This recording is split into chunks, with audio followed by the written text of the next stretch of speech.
So you may have heard, if you listen to some of the things coming out of the president's office, the president being Barack Obama, some of the things that he's trying to do is to make sure that we're using our resources as a country to be able to get the right treatments to people. But you can imagine that for many of us, I don't know if it's ever happened to you, but sometimes you take a medication and it doesn't work.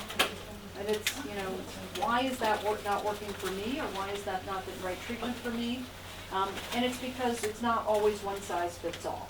So as we're thinking about that, we're trying to figure out how we can do a couple of different things. So number one is, rather than doing everything by trial and error, rather than trying something and seeing if it works, and then having to try a different medication or a different dose of medication, to see whether or not there's anything about the individual person that we can use to be smarter about this. Okay? So that's part of it, that's half of it. What I would say, even more interested in is, how can we keep ourselves healthy in the first place? So how do we not wait until we get heart disease or breast cancer or diabetes, but how can we figure out ahead of the time that, for me, maybe my problem is going to be a blood clot. Maybe your problem is going to be colon cancer. Maybe your problem is going to be asthma. I'm just making this up. I don't know. I don't mean to point fingers at anyone. But if there's something that I could do for me to prevent blood clots, or something for you that I could do to prevent colon cancer, I'd rather do that ahead of time rather than waiting for someone to develop cancer, for example. But on the other hand, there are 1,000,001 things that I could do to try and keep myself healthy. There's some things that all of us should do. We probably don't do enough. We should all try and eat a healthy diet. We should all try and be physically active and exercise. But there's some other things, like, for instance, a colonoscopy. Colonoscopies aren't terrible, but I don't want to go through one of those every year if I don't have to, right? So who amongst us needs to really be vigilant about having our colonoscopies? I don't know for sure, but it would be helpful if I could do something to try and figure that out ahead of time.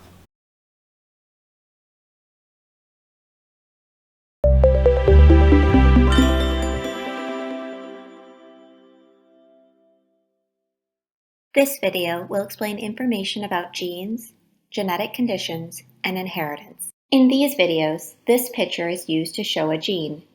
Genes are the recipe or instructions for how our body develops and functions. Just like there's a recipe for everything we cook, there are genes for each part and function of our body. For example, this recipe makes chocolate chip cookies. One copy of each gene comes from our mother in the egg. The other copy of the gene comes from our father in the sperm. Genes also determine our physical features. Families share physical features because they share genes. Variants are changes in our genes that may or may not affect how our body develops and functions. In these videos, a V over the picture of the gene is used to show a genetic variant. For example, if in the recipe for cookies the chocolate chips were changed to raisins, this would still make a good cookie, just a slightly different one. In the same manner, most genetic variants do not cause a genetic condition, but just make us uniquely who we are. Genetic variants determine eye color, straight or curly hair, if you can or cannot roll your tongue, and many other physical features. But some genetic variants cause the gene not to function properly and cause a genetic condition. This type of genetic variant is called a genetic mutation. In these videos, an X over the picture of the gene is used to show a genetic mutation. This is like if the recipe for cookies called for salt instead of sugar. This would significantly change the cookie recipe, and it would no longer make delicious cookies. Genetic mutations cause many different types of genetic conditions. Some genetic conditions are diagnosed at birth because they cause birth defects or symptoms at birth or shortly after. Other genetic conditions are not diagnosed until later in life because the condition takes time to develop. Some genetic mutations you have will never cause you to have the genetic condition, but increase your risk to have a child with the genetic condition. We call this being a carrier. Carriers have a chance to have a child affected with the genetic condition if their partner is also a carrier of the same condition. In this case, a child can have a genetic condition even though no one else in the family has it. Genetic mutations can be passed down from your mother and father in the genes you inherit in the egg and the sperm. Genetic mutations can also happen by chance for the first time in you and not be present in your mother or father. Everyone is born with approximately 10 to 20 new genetic variants that are not present in their mother or father. Most of these new genetic variants do not cause a genetic condition, but some are genetic mutations and do cause birth defects, learning problems, and other very serious genetic conditions.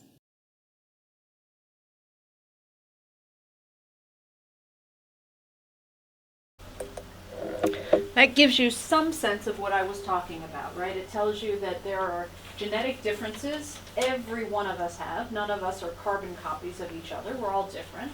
Some of this is embedded in our genes that determine differences, for instance, in our hair color, our eye color, our gender, things like this. But the ones that we're most important or most concerned about when it comes to health are things that may predispose us, like I said, to things like asthma, diabetes, heart disease, cancer, things like this. And the goal, and even certain medications, as you saw, whether or not some people get the right medication or respond in the right way to the medication. And so the question that we've been trying to tackle in terms of this is, as I said, everything from a woman who might develop breast cancer and trying to figure out what's the best treatment for her. Does she need to have chemotherapy, for instance? Some of you may be familiar with Angelina Jolie. Who's heard about Angelina Jolie? Right. So Angelina Jolie, beautiful, gorgeous star, or movie star.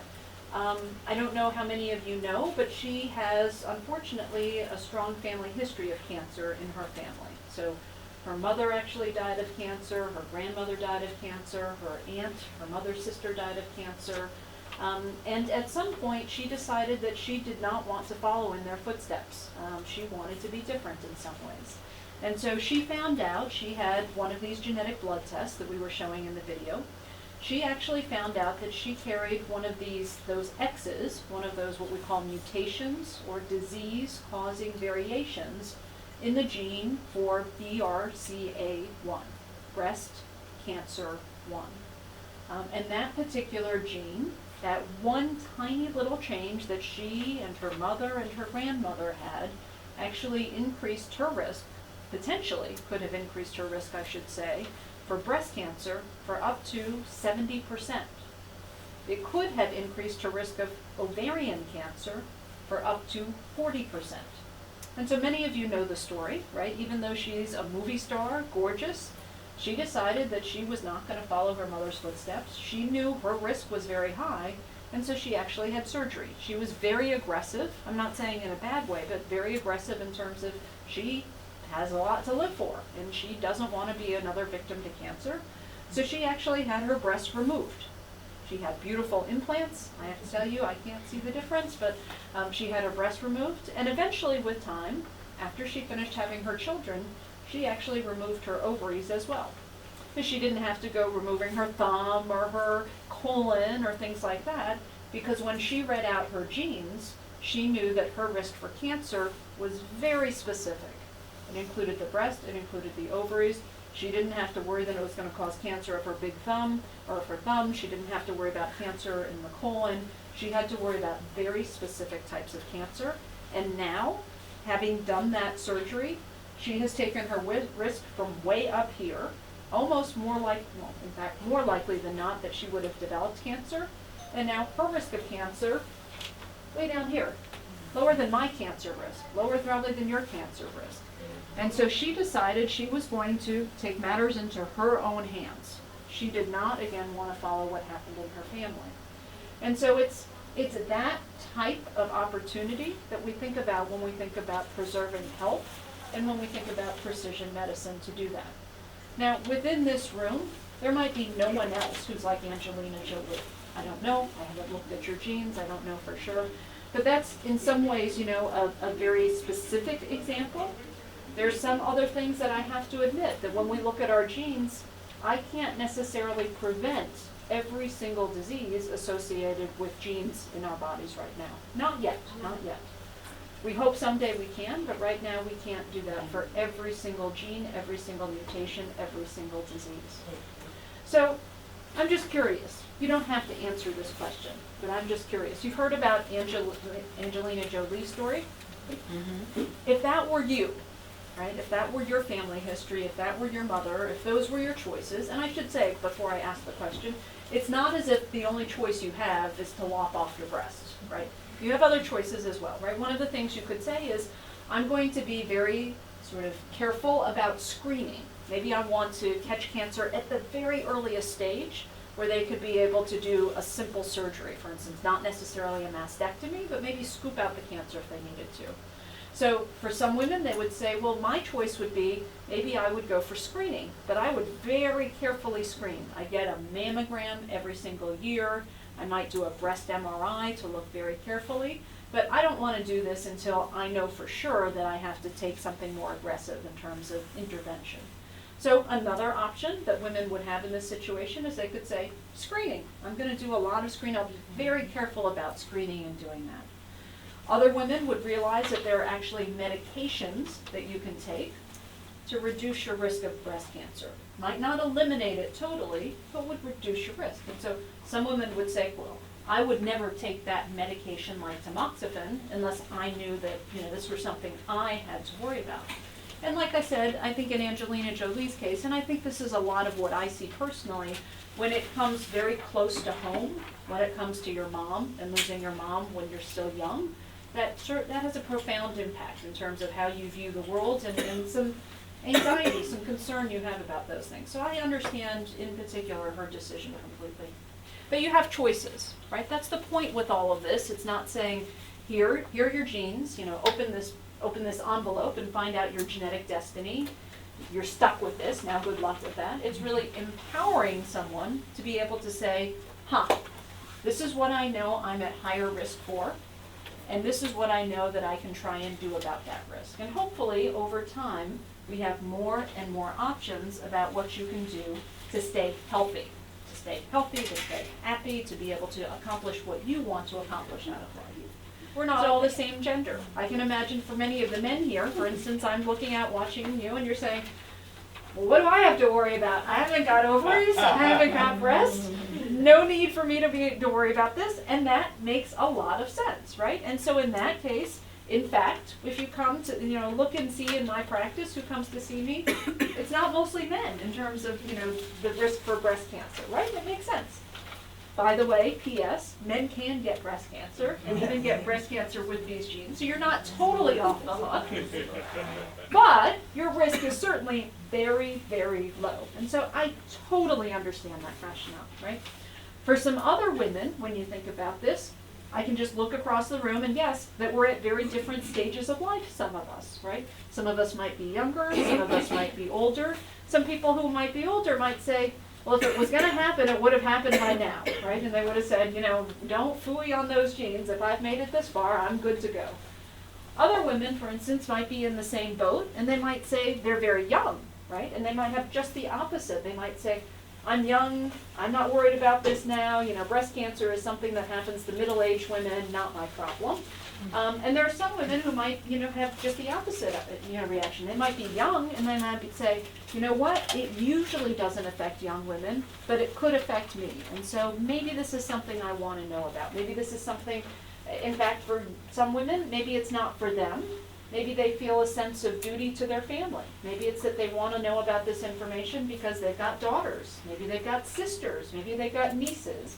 And so people do this for many different reasons in terms of thinking about this. And the point that I want to emphasize, and that Julia was emphasizing within this short movie, is that it's not the same answer for everyone, right? It's very individualized in terms of what information you might want to know. I would even say as well, it's individualized in the sense of where you are within your life. The same person even, at one point in their life might want to know something, at another point in their life might not want to know about something. It's something that can change. We're wonderful people in that we evolve over time, we develop, we change. And so in the same way, how much this information means to us might be different at different life stages, or based on some experiences that we've had, based on what we've even a near miss, if you will, in terms of some health issues and things that you might be concerned about.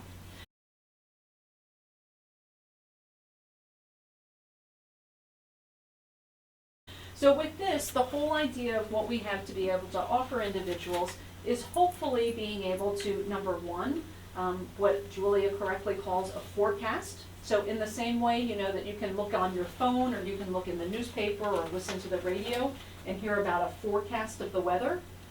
I haven't looked yet, but I think this week is looking pretty good, at least. No, hopefully no snow, very little rain. But you can look at that forecast. But the interesting thing about a forecast is it's not perfectly precise, right? I mean, I do this all the time. I'm looking today to see what the weekend is going to be like. It's getting better. Usually it's pretty right by about Wednesday about the forecast, but it's not always 100% perfect. And the farther out you go, if I try and forecast for what it's going to be like on the weather for April 1st, very likely that I'm going to be wrong, right? I'm usually pretty good near term, telling within the next few days what the forecast is going to be. But if I start going to April 1st, I could guess it's going to be raining, and I'm probably got about a 50-50 chance that I'm going to be right or wrong.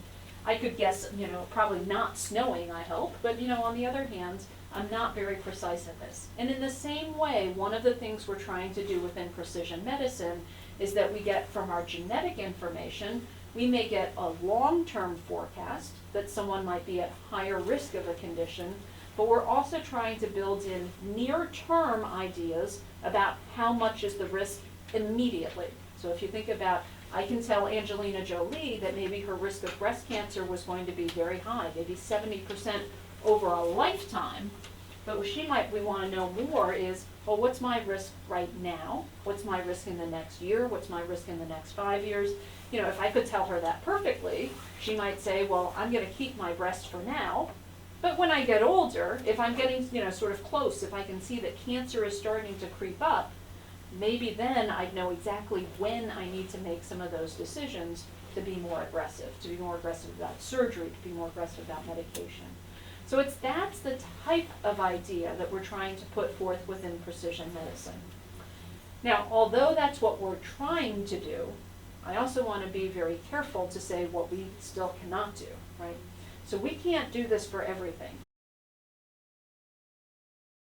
About 70% of the women who get breast cancer have no family history, have nothing at all that would make us think that they're going to be at high risk. 70%.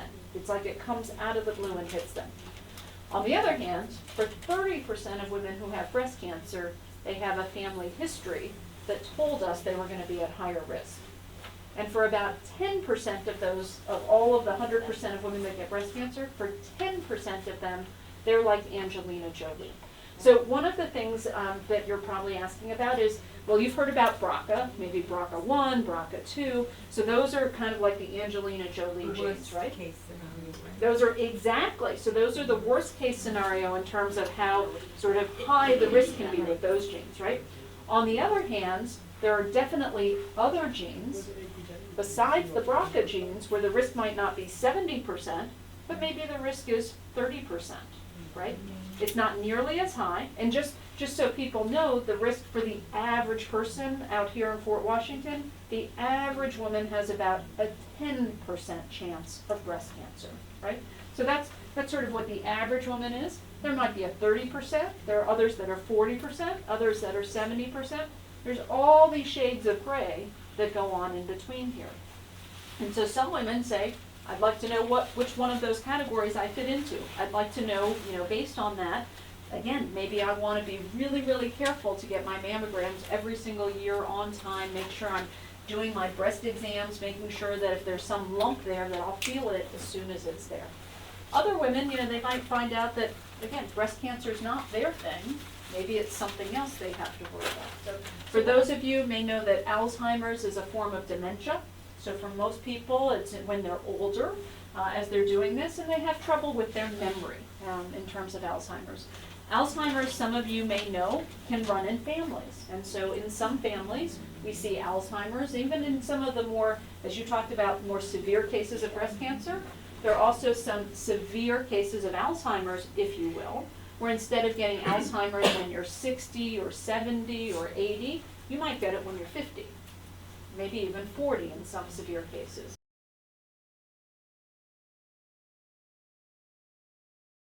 Now, Alzheimer's is a little bit different in the sense that the vast majority of people that get Alzheimer's, greater than 90%, it's not going to be because of these strong Alzheimer's genes. It's going to be mostly just because we're aging, our brains, our bodies change over time. But there are some genes that actually do predispose to Alzheimer's.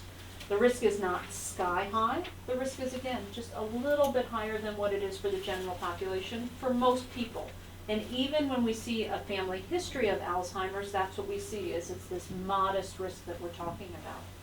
Now, Alzheimer's, just one second, is a little bit different in the sense that right now, I don't have a perfect way of being able to prevent Alzheimer's, right? So the difference is that we talked about in terms of the breast cancer, I might be able to, I'm just making this up, I might be able to tell you that you're going to be at twice as high a risk of Alzheimer's. And you might say, well, gosh, do I want to know about that? I'd rather be blissfully ignorant and go on doing what I do every day. If it comes, it comes.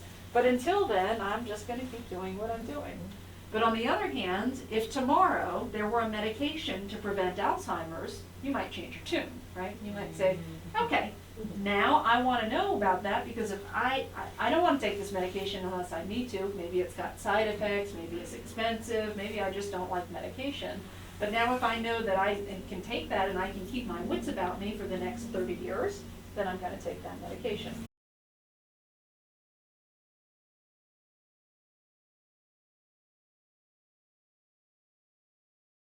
Some of you may know about this, but some of diabetes, right, is what we call type 1 diabetes.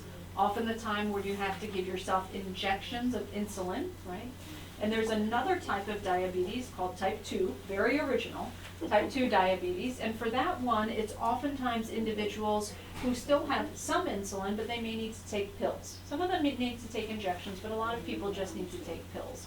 And in this country in particular, the amount of diabetes that we have seen over the last generation, it's gone way, way up. Now, let me ask you a question. Do you think our genes changed over the last 30 years? Do you think that was all of a sudden our genes went wacky and so it's all about our genes? No. Exactly. Exactly, right? So our genes weren't what did this entirely, at least. What's happened, if you look at this, so I look at, for instance, when I was little, it used to be a big treat to go to McDonald's. I don't know why I thought that was a big treat. It was a big treat to go to McDonald's, right? When you got a drink, you got 12 ounces of a drink that you would get, right? Now you can go to McDonald's. Bloomberg tried to change this, right? But you can go to McDonald's, you can supersize, and you can now get, I don't even know, 36 ounces, I think, in terms of one of the big glasses. You can get a lot of calories. It's not very expensive. I mean, I'm glad that food is cheaper, but it's not very... Cheaper than water. In some cases, cheaper than water. And then if you look at our lives, right, so when I look at my grandparents were farmers, right? So my grandparents were out there. They were literally in the fields. They were with the cows. They were, I mean, if I put, something to measure their caloric expenditure, they were easily burning 5,000 calories a day, right? They had to work hard at this. You look at me, I would have actually many days liked to be a farmer, but if you look at me, what do? I sit on my bottom. I sit at a computer a lot of the time. If I have a counter on to see how many steps I'm taking, it is embarrassing that if I don't try to take steps, I could sit really, and just be a couch potato, a chair potato, or do all of that. I could sit and I could probably burn about 1,000 calories, mostly in my head, I think, but I don't have to move.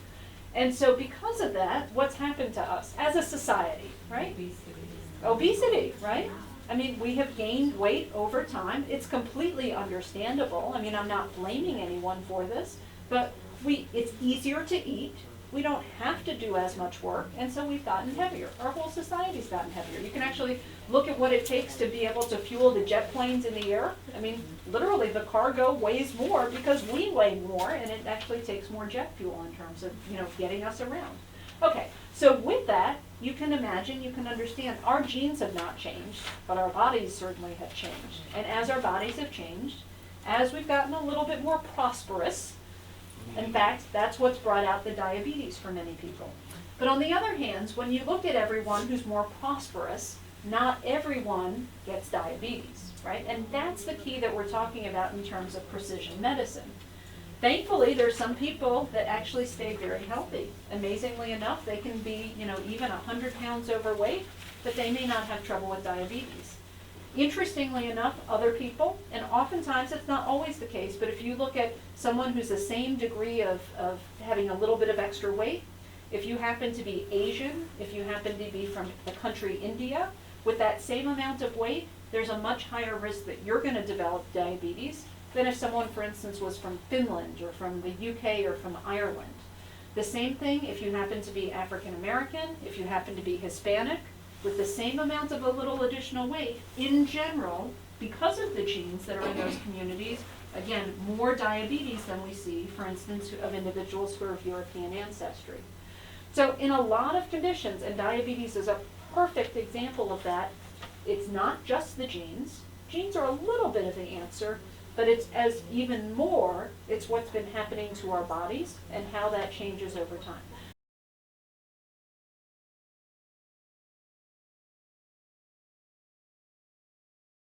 So the good thing about that to me is that that means even if you can predispose to diabetes, it also means you can go the other way, right? So it means that there are some instances in which your genes, it's hard for me to change. Right now it's hard for me to change your genes. But I can change things in terms of how many steps you're taking. I can change things in terms of what type of food you're eating, whether or not we change some of the things with our diet.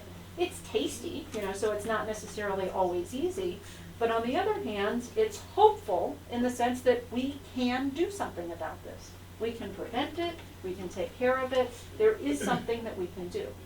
But the key is, with many diseases, there's a time, there's a window of opportunity. There's a point when you can be much more effective, and for some conditions, there probably is a point at which it's hard to recover. I'm not saying it's impossible always, but it's much harder to recover. So if it were up to me, I would like us to be able to prevent the problem in the first place, rather than to find out and be in that situation where we don't have the opportunity to be able to revert or go back. And so that's the trick within all of this. As we talk about precision medicine, again, the idea is, can we look at the long-term forecast, look to see what our risk might be long-term, but checking in as we're going along to see in the short term who's really at risk at diabetes, so that we can, just in time, be able to take the steps to reverse it. And that's the kind of key that we're talking about in terms of doing this. Again, we're not totally there yet, but diabetes is a great example.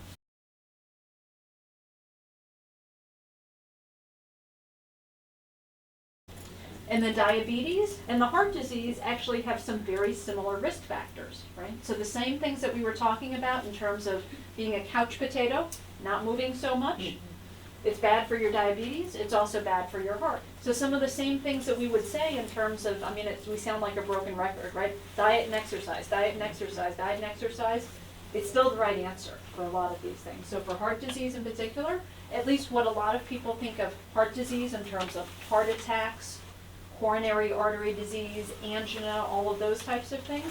Again, there are certain families that are predisposed to that, and they need to be more careful. We now have great medications, for instance, to be able to lower cholesterol levels, to be able to make sure that we can prevent heart attacks. It's one of those circumstances now where there is something you can do about that. Even if you find it hard to lose weight, there's something you can do in terms of the medication, the statin medications, to be able to take those. And they're, for most people, very, very safe, very effective, and hopefully able to prevent that even from getting to the point of a heart attack. When it comes to heart disease, even though heart attacks are the big factor, it's not all heart attacks, right? There are other types of heart disease as well. Julie and I actually spend a lot of time thinking about some of these other types of heart disease. There are some types of heart disease that actually lead to sudden death. Boom. Just all of a sudden someone can drop dead in their tracks. And it's not a heart attack, but there can be things like arrhythmias or electrical problems with the heart, and then all of a sudden someone just stops dead. I can tell you, because Julie and I see these families all the time, that is a devastating thing to happen, right? To have someone in your family suddenly drop dead. We do have devices that can prevent that. We have what we call implantable defibrillators, right? A shock box, basically, in your heart. That if your heart should stop, if it should start going into a bad electrical rhythm, boom, we can get it going again. And so there are ways that we can actually prevent what could be literally the worst thing in your life. There are ways of preventing that, but every one of us doesn't need to have that defibrillator in our heart. On average, probably only about 1 in 500 or 1 in 1,000 people needs that. But who is that? Is it you? Is it me? Is it you? We don't know, except what I will say is that one thing that all of you hopefully know something about is your family, right? So your family, and now I want you to sort of go through this in your head. If you think about your family and what conditions run in your family, you actually just basically got a genetic test, right? So think about this. We've talked about a lot of things. In your family, do you have breast cancer? Do you have colon cancer? Do you have Alzheimer's? Do you have diabetes? Do you have heart disease? All of those things have a genetic component. If you have that in your family, it doesn't mean you're definitely going to get any of those, but there's a slightly higher risk for you. And we could do this because we do this all the time. If it's not just one person in your family who's had a heart attack, but maybe it's 2 or 3 or 4, the more people in your family who've had heart attacks, diabetes, Alzheimer's, the higher the genetic factor is in your family, the higher your risk is.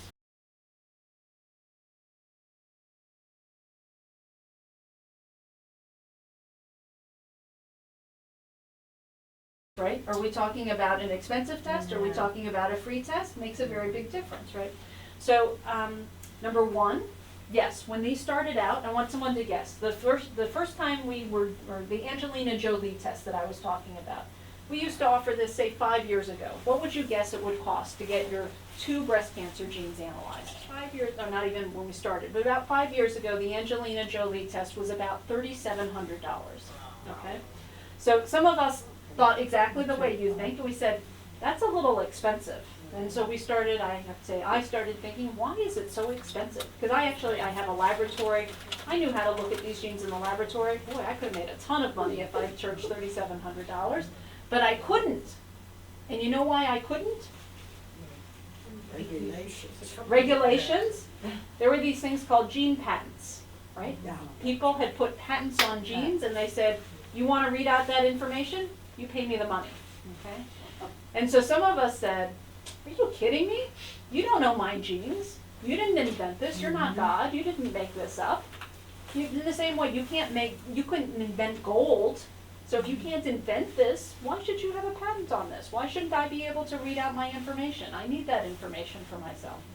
So a long story short, we took this basically to the courts, and the Supreme Court said, we agree with you. We don't think there should be patents on genes. These are a product of nature. These are naturally occurring.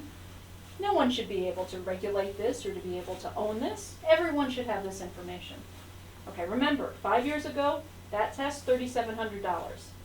How much can I get that test for today? We no longer have gene patents, so anyone can do this and be able to get you half the price. Okay, so I'm hearing $1,700.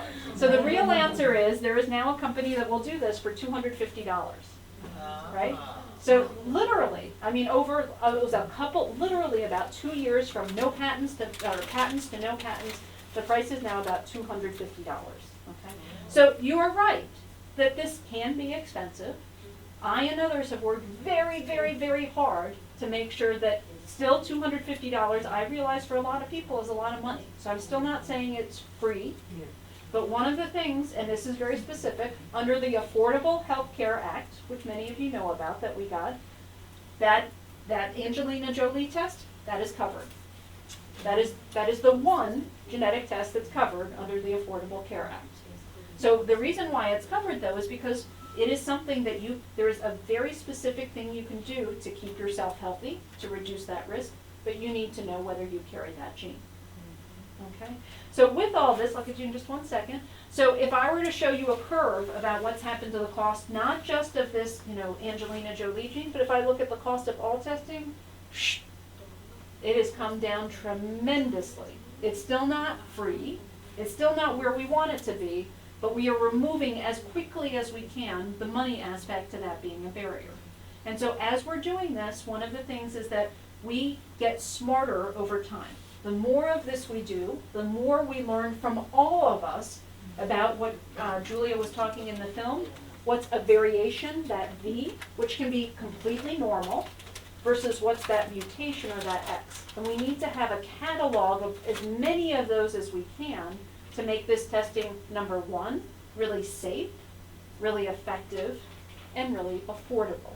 And so we still have a little way to go to achieve the goal that we're trying to do, but we are running super fast to try and get there.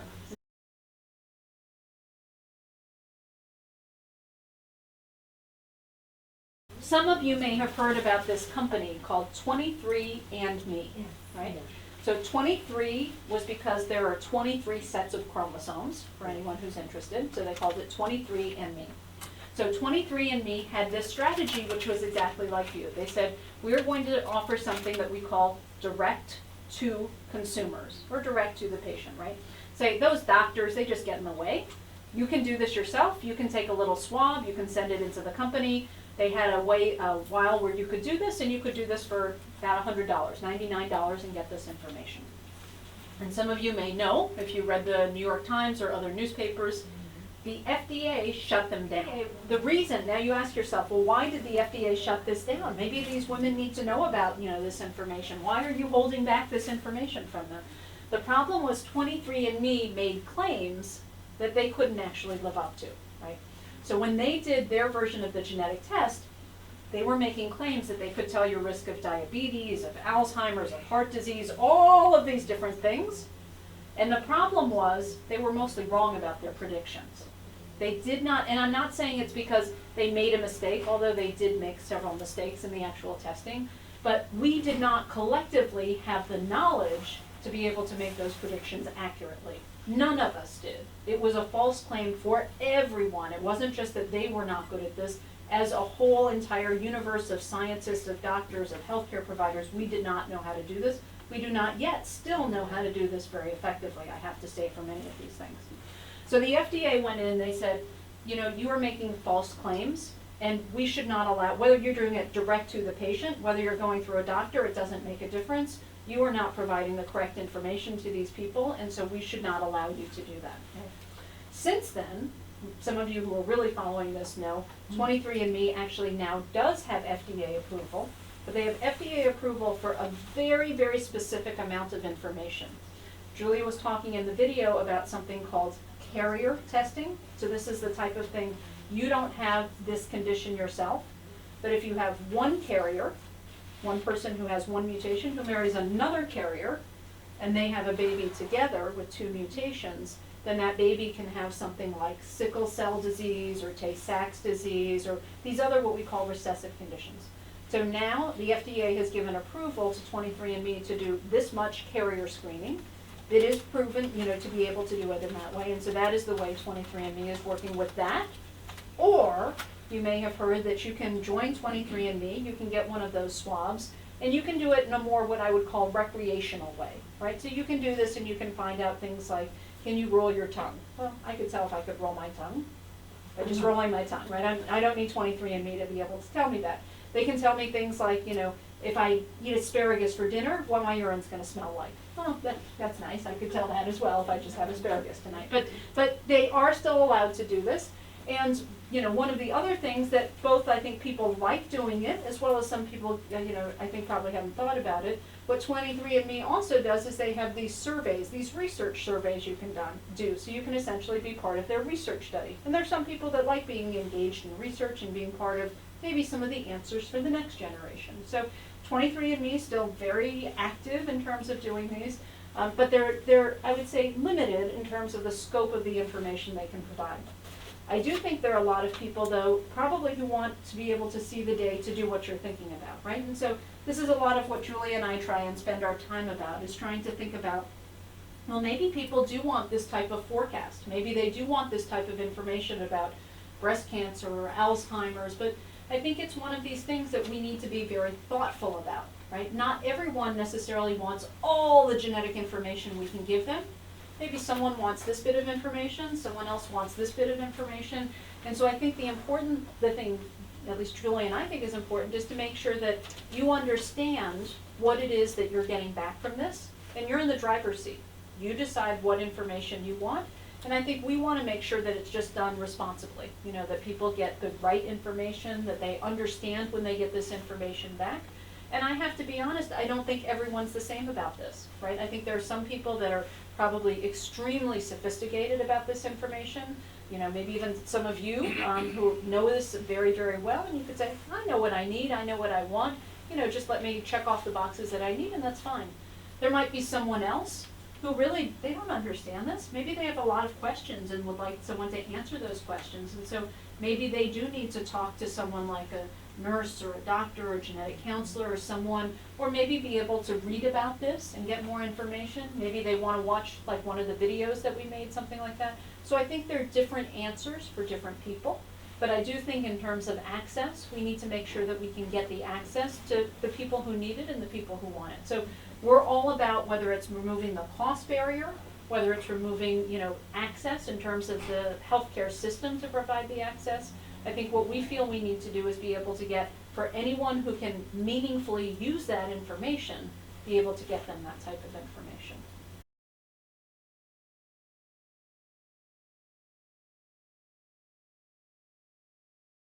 It depends on which type of one you're talking about. So this is not just, if you talk about psychiatric conditions, right, there are many, many different types. So there are people who could have depression, there are people who could have bipolar, there are people who could have schizophrenia, there are people who could be, autism even within psychiatric, right? It's a broad, broad range of those. So number one is they're not all the same, right? So that's number one. For different conditions, for instance like schizophrenia, there is a higher percentage of people with schizophrenia that have something in the genes that we can find. With autism, for instance, is something that we see within children, a higher percentage of those children have something in the genes that we can find. With depression, not so much. Depression is much, much less hereditary or much less in the genes in those cases. So it depends a little bit on, and in some families, it's not all the same, right? One person has depression, one person has anxiety, one person, has mania, it can be different in different people. But you're right that as we talked about family history, that the more individuals you see within the family, and especially if they're, as a general rule, if they have the conditions when they're young, the more likely there is to be a hereditary or genetic aspect to that. Now, even though it's in the genes, doesn't mean I can read out those genes accurately, though. That's one of our limitations at this point. So if it were to come to something like schizophrenia or like autism, I'm getting much, much better at reading and recognizing those genes. For something like depression, again, even though it might run in the family, I am terrible at reading out those genes. I know about basically no genes for depression at this point. So for those of you who don't know, Parkinson's is a movement problem, oftentimes with older people. For most people with Parkinson's, it is not in the genes that we can detect at this point. A small percentage, probably about 10% of Parkinson's though, is due to a strong genetic factor, something like an Angelina Jolie. And oftentimes when we see that, we see it marching through generation after generation within the family. Now right now, we don't really have good ways of preventing the Parkinson's. We do have medications that we give to people with Parkinson's disease, but because we don't have a good way of stopping it, for the most part, people don't ask about their Parkinson's genes. A few people do, but most people don't. So part of this is I've told you what I can do. I've told you a lot about what I cannot do. I wish I could do all the things that we'd like to be able to do. So what is keeping me from all of these things that I want to be able to do? I would like to, if you wanted to know about it, I would like to tell you about the risk of Alzheimer's, the risk of Parkinson's, the risk of heart disease. I would like to be able to give you a perfect forecast in terms of doing this. And the problem is that we have not studied enough people with those diseases, and especially we have not studied enough of those people who are from around the world. When we think about this, I know a lot, I'm going to single Julia out, I know a lot about Julia's ancestors' genes. Julia's family came from Europe, I'm guessing at some point. I know a lot about genes from individuals of Caucasian or white Americans who came from Europe. I know less about the genes from other people in this room. I know less about the genes for people from my part of the world, for instance, from Southeast Asia. And that's because people from the part of the world where my family comes from, we haven't been through as many genetic tests. We haven't been in as many funded studies. They haven't looked at my genes very well. Yeah. So when we do those same types of tests, Julia has a big advantage over me. We can read out her genes. We understand her genes much better than we understand my genes. That's not very fair. I'm going through the same pain. I'm paying the same money that she is, but she gets a better answer than I do. That's not fair. So part of what we need to be able to do is, number one, study more people so that we can make better understanding, more scientific knowledge of how to interpret this genetic information. And we need to do that for everyone, right? But especially, we need to do it in terms of being equitable to everyone. We need to do it for a lot of the people, families that come from people in this room, right? So we need to do it for people like where my family comes from in terms of Asia. For some of you, some of your families may come from the Caribbean. Some of them may come from South America. Some of them may come from Eastern Europe. I don't know where everyone's family comes from, but we need to make sure that everyone can have access to this. And to have access to this, we have to start by understanding. And so to understand all of this, we still have more scientific research that we need to do to be able to understand this. So that's where our gap is. So if I have one message to you, it's that we can all be a part of the solution, right? And so we can be able to be the solution either for ourselves, the solution eventually for our children, to be able to have better understanding, to lead to better health.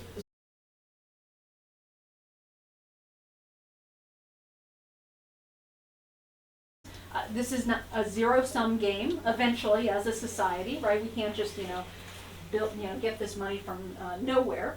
So for this one portion that we're talking about research, and that's what we do a lot of here at the Irving Center, is that we do research because we get money from the government to be able to study these things, to be able to make health better. So for the one thing I'm talking about now, this would be a research study. That's who pays the bill in terms of this.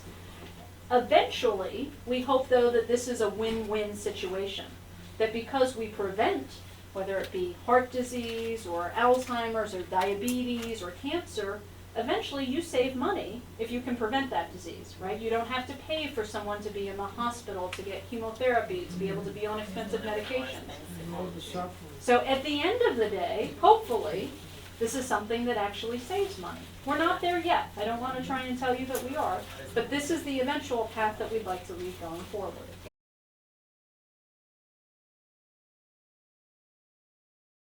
What the gentleman is asking about is that either because you were adopted, or maybe you're just curious about, where did your ancestry come from? Maybe you've always been told that your family came from Poland, but you want to know, did they really come from Poland, or did someone sneak in who might have been from someplace else? So we can actually read that out within your genes. That in one of the pictures, Julia had shown that V for variation. There are variations, normal genetic differences. They don't cause diseases, but normal genetic differences that we can trace way, way back in different parts of the world. So there's some genetic variations that I see enough of those together, I can tell for sure that person, for instance, came from China. Yeah.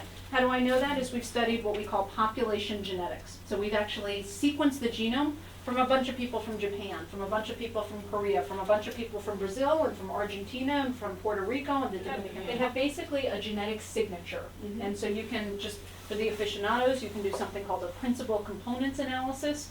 You can put all of those parts of the signature together, and from a statistical point of view, you can be able to trace the ancestry back.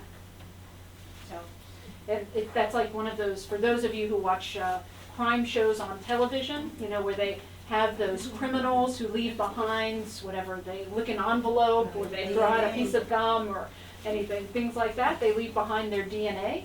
And in fact, those are some of the same things that we use to see the genetic signature or genetic fingerprint.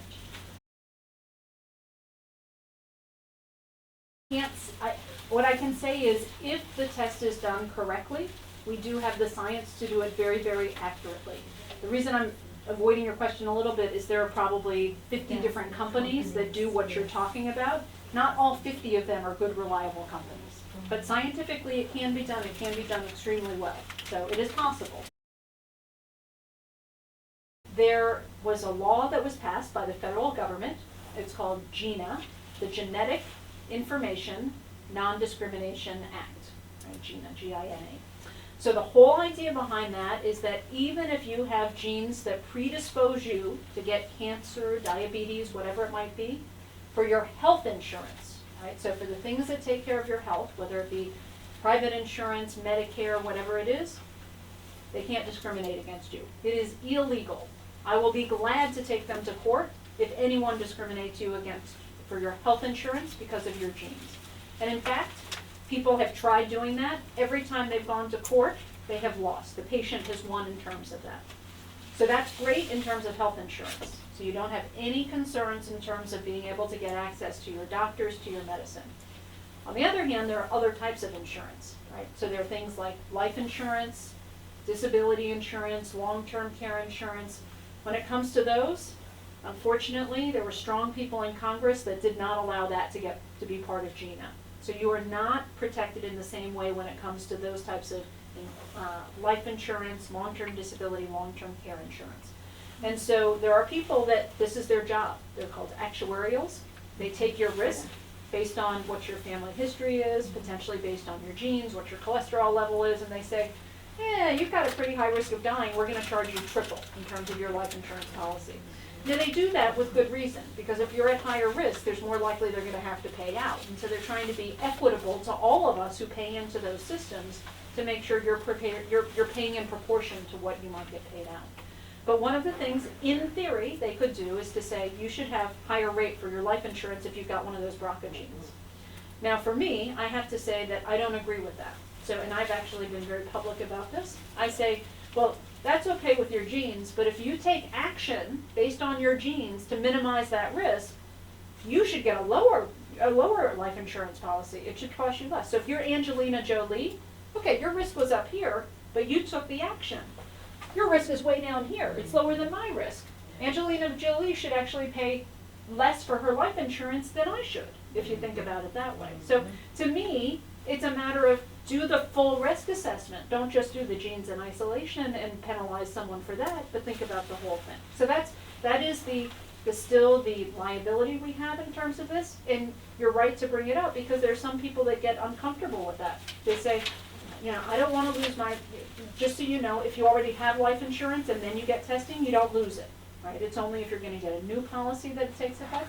But for that reason, some people don't trust it. They say, I'm weighing this. Maybe it's not worth it enough to me because maybe I might want to get some disability insurance later and I don't want to worry about that. So it's a very good point. And if we could, I would make GINA cover everything. But right now it doesn't. There were communities in which certain things are more common. So within our Jewish community, for instance, Tay-Sachs is more common. Within other communities, sickle cell disease is more common. Within other communities, cystic fibrosis is more common. And so we used to do this screening based on what was in those communities. We've actually gotten to the point where because of that cost issue, because we drove the cost down quite a bit, we can now actually screen for over 100 different conditions all at one time. And so it is very common these days that if you go into an obstetrician's office, if you're a young woman, and you say either I'm pregnant, I'm early in my pregnancy, or you say I'm thinking my partner and I are thinking about having a baby. One of the first things they get done in the obstetrician's office is to get that sample taken, either a blood sample, a saliva sample, figure out if they're a carrier for something, and then if they're a carrier for something, again, it takes two to tango. So then we find out whether or not the other person is a carrier for this. So done every single day, thousands and thousands of times.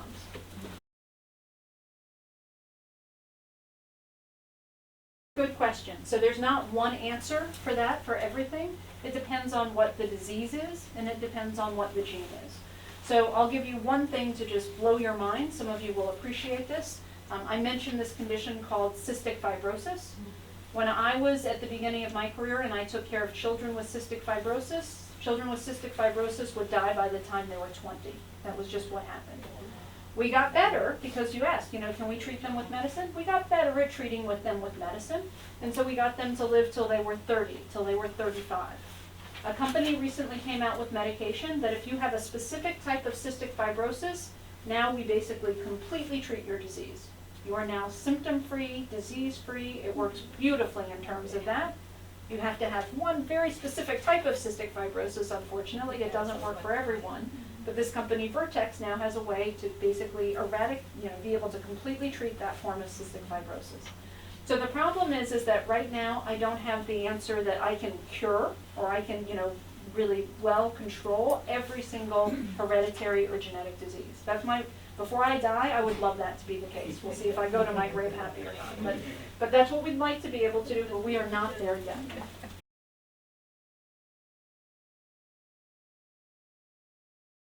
So let me bring in a different concept. So I'm going to stretch your brains a little bit, right?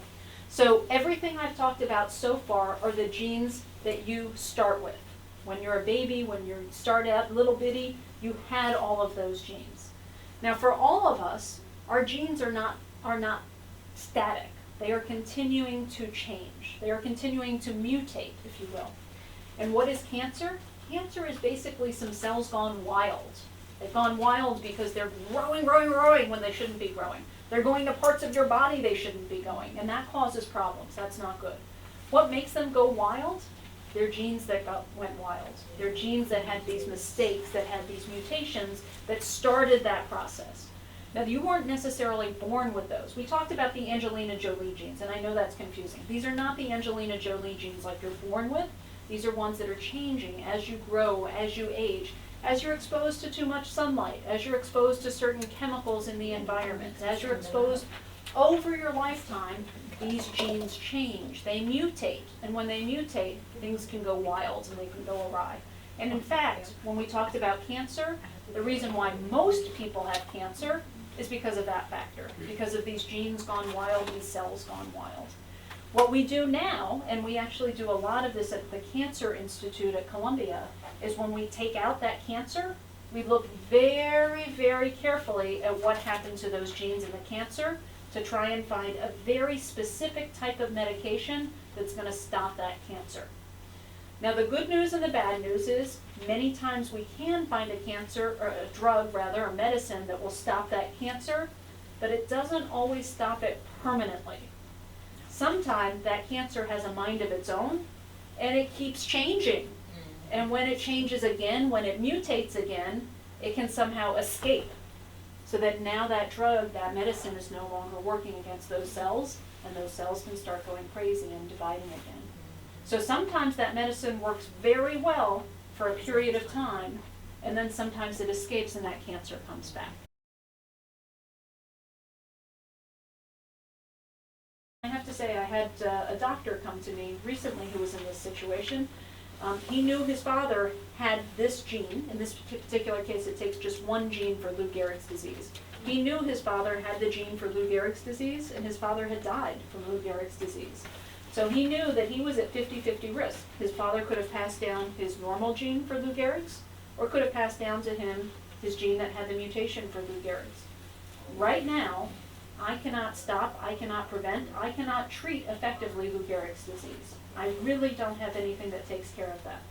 And so I just want you to put yourself in that frame of mind. You know that you're at 50-50 risk, and he's a doctor, he's, works, he knows all about this, he saw his father die from this. He's been struggling with trying to decide, do I find out that I got the gene, or do I find out that I didn't get the gene? Now interestingly enough, I'll end on this story. He really is struggling because of one specific issue now in his life. What do you think? Why do you think he might be struggling now? He's actually someone who's, I guess he's probably about 32 years old. Children, family. That's the issue, right? Now he and his wife are thinking about having kids. And now it's not just about him. It's not just about which one of these he is. It's about what genes is he going to pass on to his children, right? And so now, and you can imagine this for those of you who have children, you feel a lot of responsibility. If you're going to bring a life into this world, or many lives into this world, you feel a certain sense of responsibility if you could be passing down this gene, given that we don't have a treatment, we don't have a prevention for this at this point. So he is thinking a lot about whether or not he wants to find out, not for himself, but actually for his future children someday.